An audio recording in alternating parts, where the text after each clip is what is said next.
I'd like to express my appreciation to the faculty and administrators of University for hosting this event. And I'd also like to express my admiration for the students in the University Student Activity Center, better known as GUSAC, for the self-initiative to form the organization and to come up with the idea of inviting speakers and forming this TEDx event. That's the kind of self-initiative that converts ideas into reality. And that's going to be part of what I'm going to talk about today, is that it's great to have ideas, but there are billions of people in the world having hundreds and thousands of ideas. So there are literally trillions of ideas floating around in the world, but very few of those trillions of ideas see the light of day. And you need to not only be inspired by your ideas, but be inspired by the opportunity to actualize your ideas.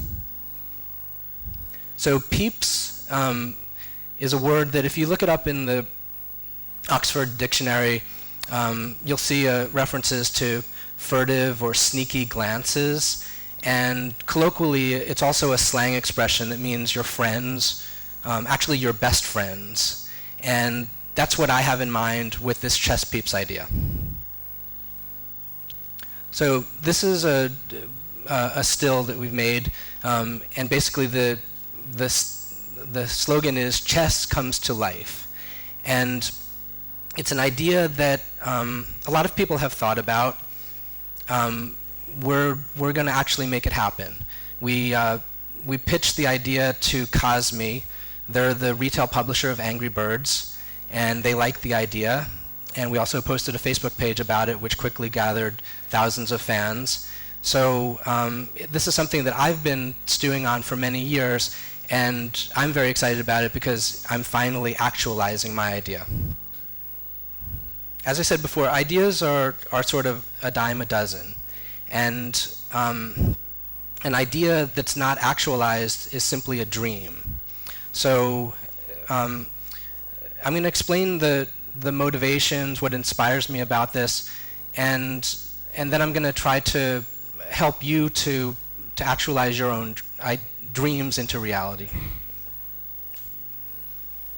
I learned to play. Well, actually, I should begin by saying I am not an excellent chess player. So I'm not coming here as a chess master talking about brilliant ideas for chess moves and chess tactics. I'm a chess dad.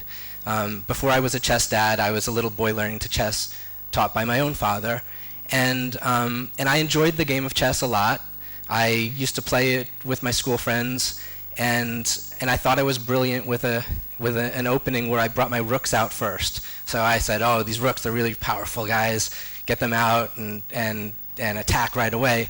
And I knew nothing at all about opening theory. And later in life, I met a chess master. And he said, "Son, you should read a book about openings."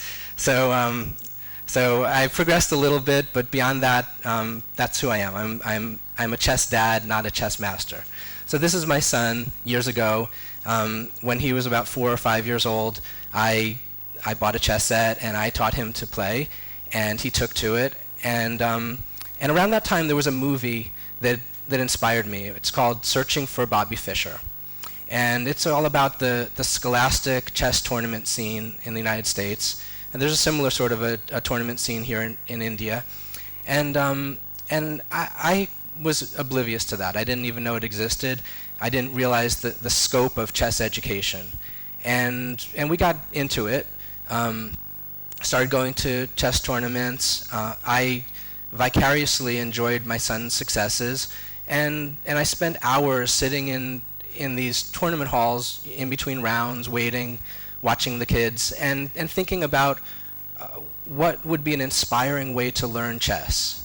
And of course, you see kids like playing with chess pieces as though they're building blocks, and playing little games where they're acting out scenes with their chess pieces. So the notion that there might be living chess pieces comes to mind to all of us, and so that was my inspiration. what would be happening here is a video showing the Scholar's Mate. Scholar's Mate is a 4-move checkmate that almost everybody who learns to play chess encounters it, and it's a little bit of a humiliating experience because you don't see the attack coming, and you lose at the end. The queen in this still image is attacking the pawn that's next to the king, and the king is the only protector of the pawn. But once the pawn is attacked by the queen, it's game over, checkmate. And this is a symbolic representation. It's been said by Terence Deacon that we are a symbolic species. What he talks about is that this is what differentiates humans from all other animals. Like, other animals use their brains to think and form strategies, for example, a pack of wolves in an attack. But we move beyond thinking in the moment to a mode of thinking where we visualize ideas, form language as a result of our ability to think in this manner. So, like, for example, if I were to say to you, what's the 5th prime number? Nobody off the top of their head knows the 5th prime number, but you would go 2, 3, 5, 7. Oh, it's 11. 11 is the 5th prime number, and you may wonder, well, are there prime numbers just floating in the air above our heads? And of course not. It's because we have this capacity to visualize things, and strengthening that cognitive skill leads to an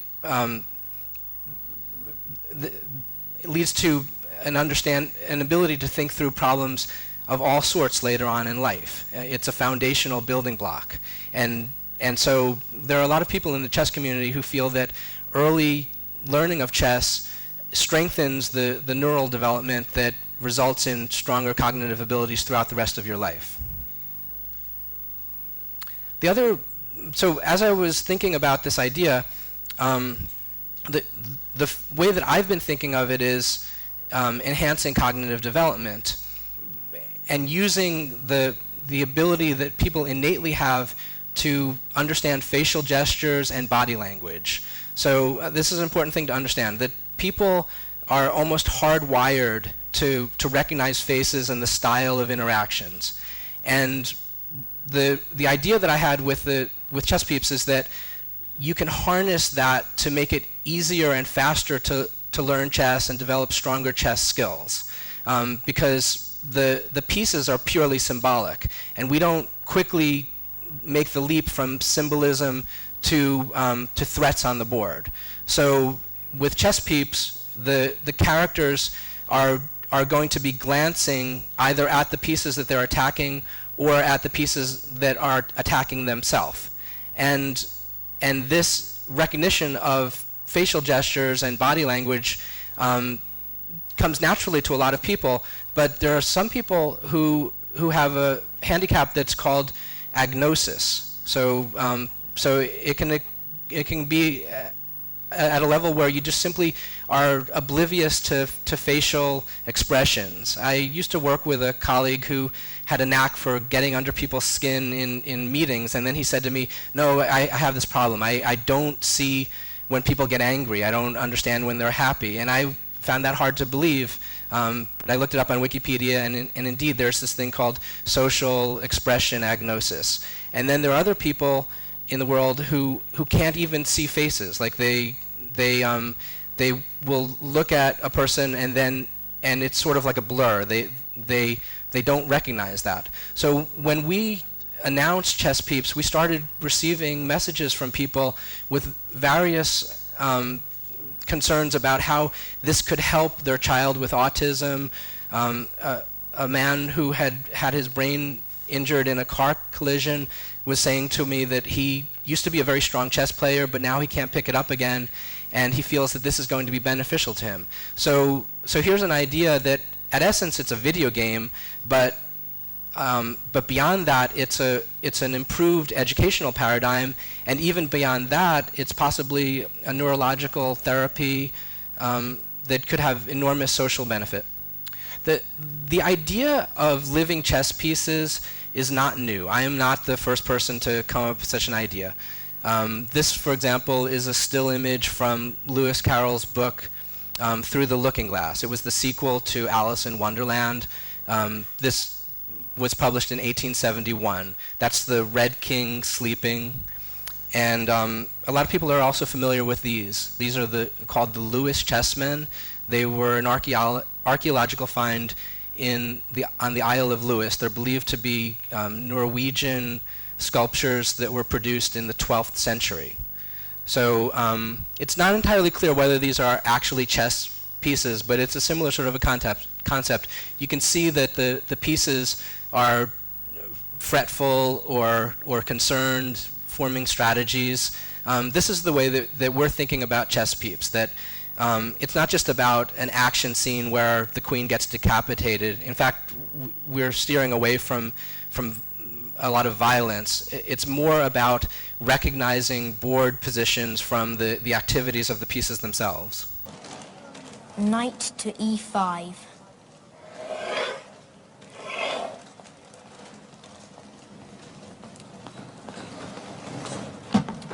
Queen to e5.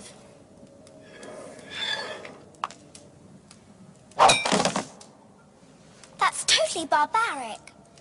So this would have been a brief scene from Harry Potter where the concept of wizard chess is introduced. And the only reason I brought it up here is I just wanted to show the power of voice commands for a chess game. Harry says knight to e5, and then it attacks the queen, and it's quite fascinating. But this idea that you can just simply talk to the pieces and they move is quite inspiring. Our pieces are Staunton derived. So the scene in Harry Potter utilizes a slight derivative of the Lewis chessmen. And unfortunately, the Lewis chessmen, as well as all other novelty chess sets, although they're beautiful, they're hard to work with because you lose track of which pieces are which. So my feeling was that as an educational enhancement, it'd be very important for the pieces to have a striking resemblance to the standard tournament chess pieces that are utilized.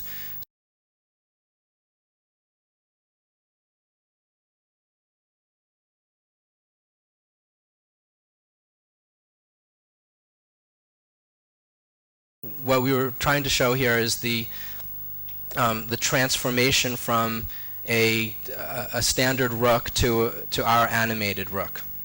These are what the pieces look like. And I'm going to flip back and forth for a moment. So these are standard Staunton chess pieces.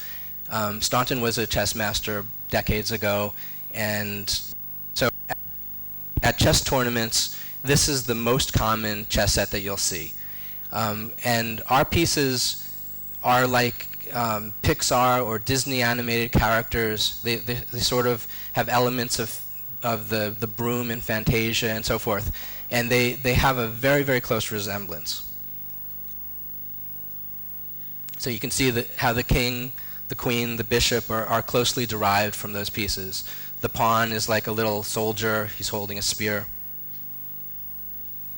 And on this slide, I had hoped to show a demo of the product. At this point, what we have, we closed the deal with the publisher of Angry Birds 3 weeks ago. So at this juncture, what our team has produced is the ability to animate entire board positions on the screen using those characters and with a hyper-realistic living room setting. Now you may be wondering why is an American technology entrepreneur speaking here in India at GITAMUniversity? And so I'm going to kind of give you a glimpse into our studio, if you will. I've been doing business in India for over 20 years now, and my modus operandi is to recruit bright young people and set them in an environment where their creative energies are completely unleashed. Unfortunately, in throughout the world, but especially in India, the talent of young people is completely underutilized. They'll have great marks from a great institution, and then they go to work and they're given a title like programmer trainee, and the seniors do the interesting things and the juniors don't do anything, and life is a bit of a rat race, and you're on a treadmill, and responsibilities and such arise. When you're in your 30s, you're starting to sort of lose energy, but when young men and women are in their early 20s, they're as bright as they're ever going to be, and they've got a lot of passion. So this is an image from my first venture. It was in Pune in 1995, and you can just sort of see the energy there. And these individuals are now senior managers and executives at companies like Google, Microsoft, SAS, VMware. And so I'm doing it again. I have another startup in Pune, and so believe it or not, these are the future leaders of India. They're young, energetic, and they're working on the coolest projects going on, or we try to. So what we do is we from day one, we introduce them to a very challenging project, and we give them relatively complete autonomy. However, we do bring in senior programmers and say, we would like you to sit together with this individual. He's going to help you because he has years of experience with this programming language or this paradigm.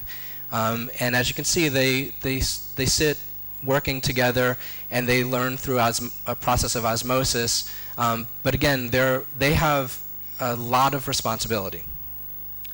And with responsibility comes controversy and debates about how best to do a project. So for example, here's a group of the women working on this Chess Peeps project and having a bit of a debate. What they're actually talking about in that scene is the design of alternate chess pieces. So in the West, the characters are based on medieval European characters, and the rook is a castle. But in the Middle East and India, it's thought of as an elephant. So conceivably, we could have an alternate set of pieces where we have elephants, camels, horses as knights as well, and the gameplay is relatively the same. So if that's the metaphor people understand, that's what they'll work with. Another thing about working in an environment where you have a lot of authority and responsibility is you'll have debates and arguments. And so here's another example of that, but the end result is known ahead of time. We try to bring a lot of cool technology together. So I refer to this as ideation in action. This is a device called the Leap Motion. We were given an early prototype of it. What it does is it enables the computer to just recognize hand motion. And that's an area of a lot of interest and research, because you can completely change the UI styles of input. So here's one of our employees. He's a former student of TEDxGITAMUniversity, and what you see on the screen is his hand motion. And we're experimenting with the idea of not only having voice motion of the characters, but also that you just sort of reach out and virtually pick up a piece and virtually put a piece down. So it remains to be seen whether that'll actually be in our product. It's fairly likely that it will. It's immensely fun, and these are the types of things that we're trying to do. So in conclusion, what I'd like to say is we're working on what I am excited about as one of the most exciting projects of my life, and I'm putting a group of young recent graduates on this project who are going to grow intellectually through this process. Thank you very much.